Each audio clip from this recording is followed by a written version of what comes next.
Okay, greetings and welcome. Um, Today's video is kind of like a funny video, uh, just to be taken with some humor, I would say. Um, and It's kind of like an average day, I guess, in the life of Tai Chi instructor. And it's a video I'm recording, for you, for students, for the general community, but also just kind of from for maybe myself, a younger version of myself. If I would like give this video to him, things to look out for, things to look forward to, um, things to build and cultivate. Um, this would be like a funny video to send back in time to another dimension or something.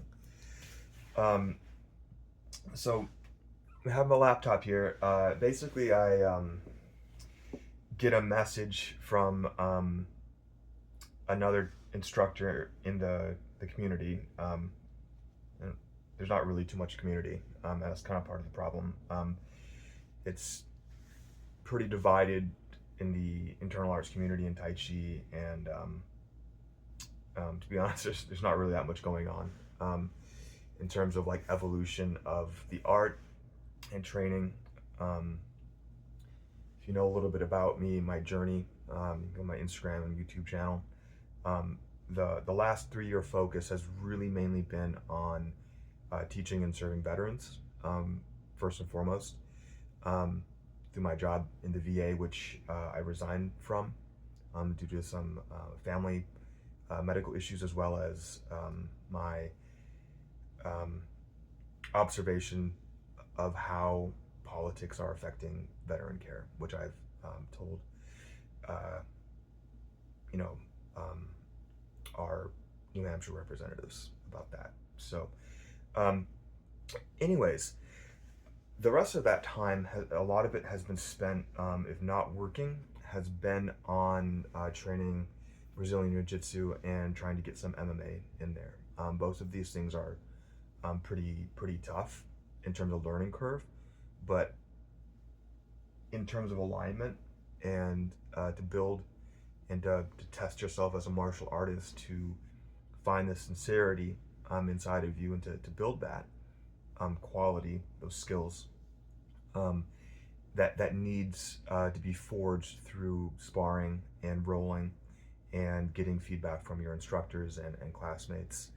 Um, and I'd like to point out some positive examples in the internal arts community of teachers and people that I believe are doing that, people that I look up to.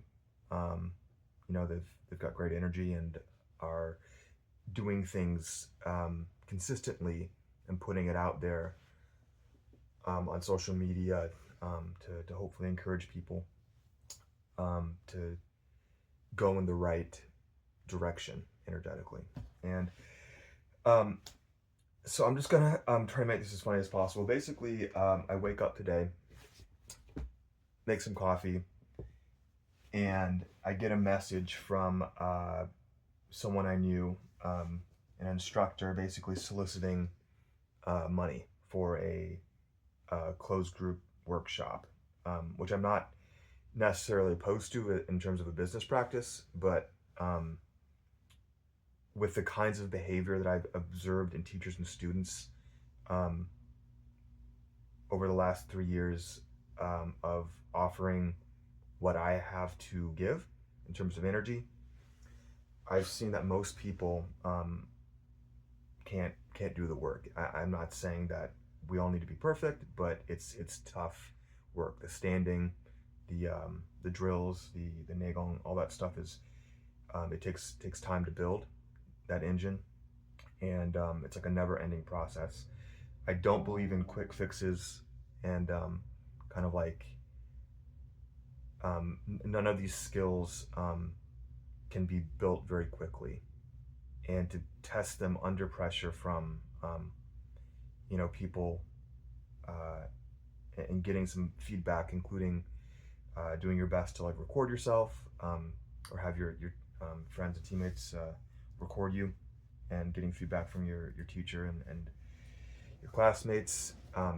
that those conditions are built through, like brotherhood and the right training conditions. And that's kind of a flaw I see in the internal arts community, and it's going to it attracts a lot of people that like want magic tricks, like quick fixes, um, and you can make a lot of money that way as a teacher. And uh, if you want to do that, that's perfectly fine. But I don't. That's not the path that I'm on. So.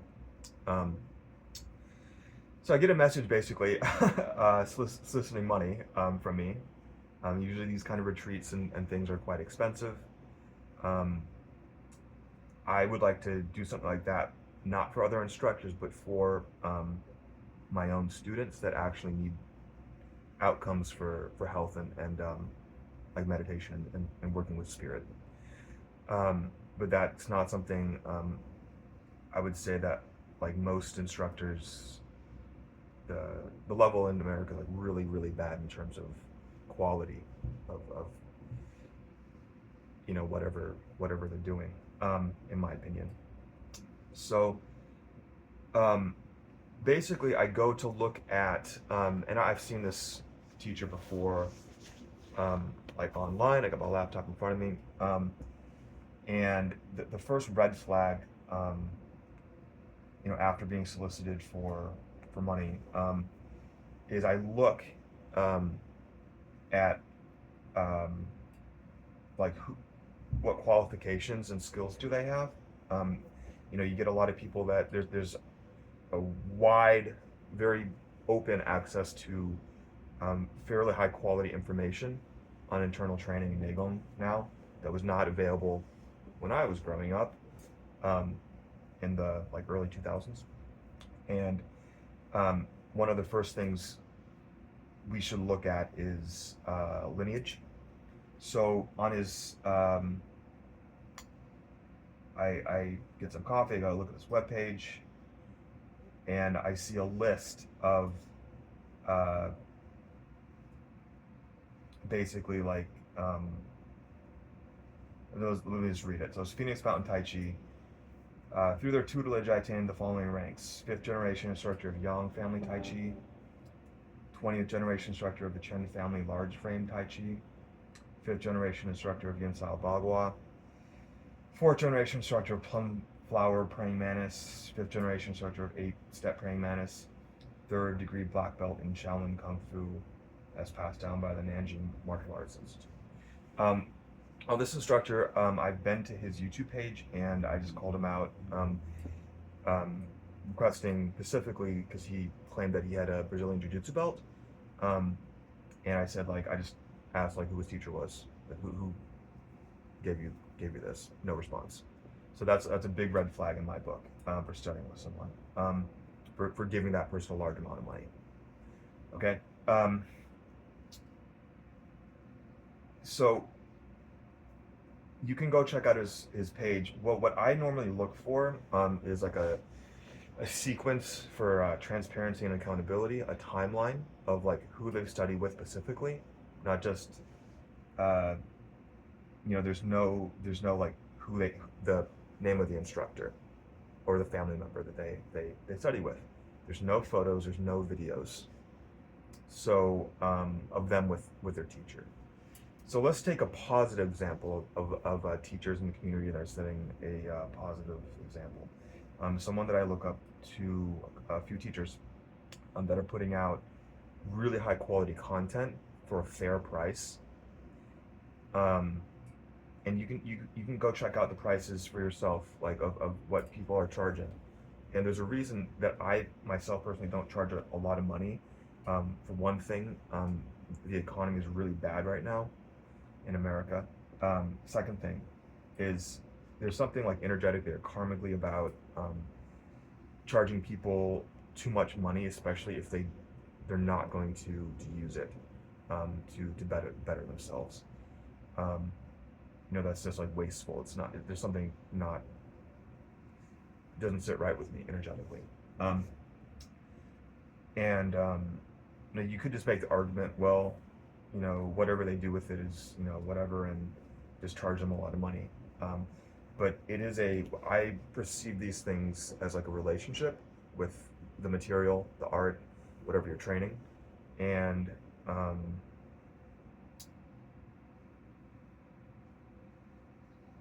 most students that I've trained don't follow through. They don't continue training. They don't.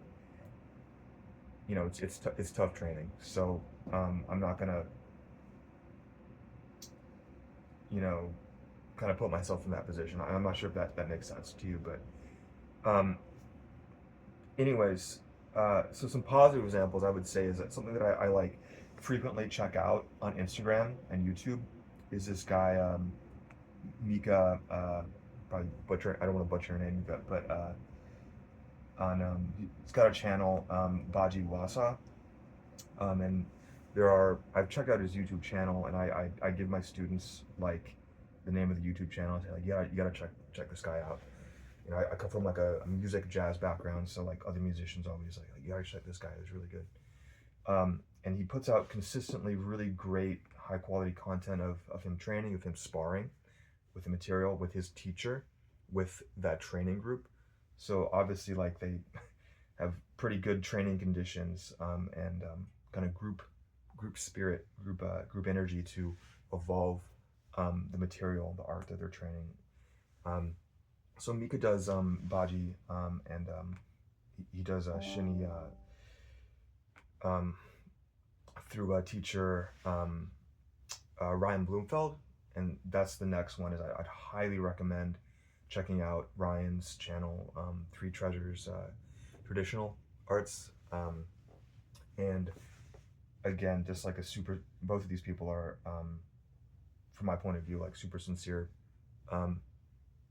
people and good martial artists, and they have photos of them, with applications, and I think Mika does more like sparring stuff with like gear on, and I think that's really important to keep that accountability and transparency going, and it's a good training tool to keep yourself evolving. The next one, and then Ryan's teacher is Master Hein. This is embarrassing. I'm really good with faces, and like energy, but like some details. Let's look it up. I don't want to butcher his name.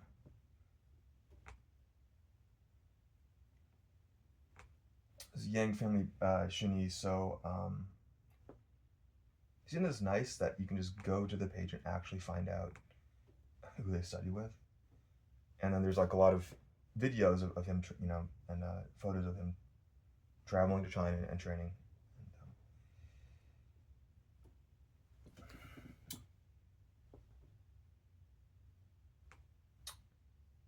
Yang Haiming of Yang family Shini Liuatuan.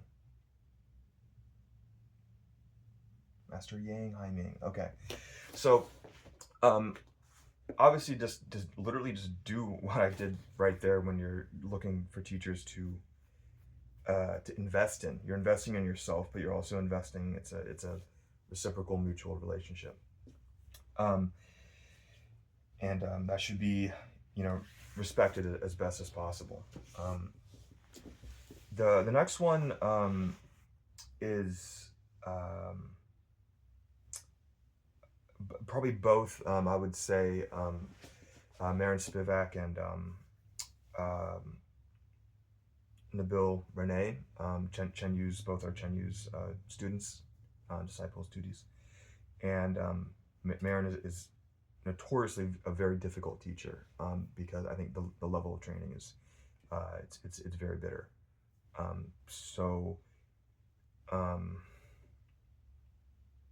But again, there's videos and photos of him having a relationship with his teacher and the teachings through that Pacific line of Chen style Tai Chi.